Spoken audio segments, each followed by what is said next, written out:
Ukraine रूस के बीच जारी युद्ध में युद्ध विराम की कोशिशों पर न सिर्फ पानी फिर रहा है, बल्कि ये जंग अब एक दिशा में मुड़ रही है जहां अमेरिका और रूस ही आमने सामने नहीं आएंगे, बल्कि यूक्रेन और यूरोप भी एक गुट बनकर सामने आ सकते हैं।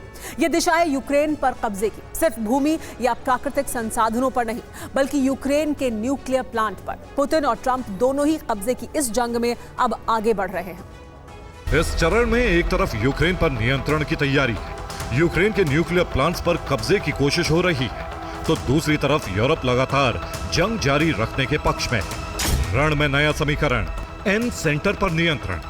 ट्रंप ने पुतिन से ज़ैपोरिज़िया प्लांट पर कब्जा छोड़ने की अपील की।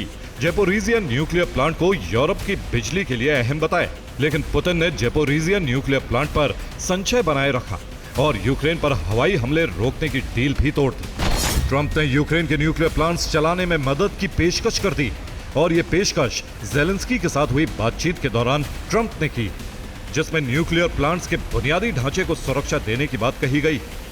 इसके अलावा न्यूक्लियर प्लांट्स का स्वामित्व हासिल होने पर उनका संचालन भी सुचारू रूप से करने का प्रस्ताव है। इन कंटेनर में ही परमाणु ईंधन यानी कि न्यूक्लियर फ्यूल रखे जाते हैं। अब आप सोचिए कि अगर यहाँ पर अटैक हो, क्योंकि ये एकदम खुला हुआ है, मैंने पूछा कि क्या इसको अंडरग्राउंड नहीं रख सकते, उन्होंने कहा नहीं, इसे नहीं रख सकते। अब ये खुले आसमान में अगर ड्रोन से अटैक होगा, मिसाइल से अटैक होगा, तो इस कंटेनर को अगर नुकसान पहुंचा तो फिर दुनिया में कितनी बड़ी तबाही होगी, आप ये सोचिए।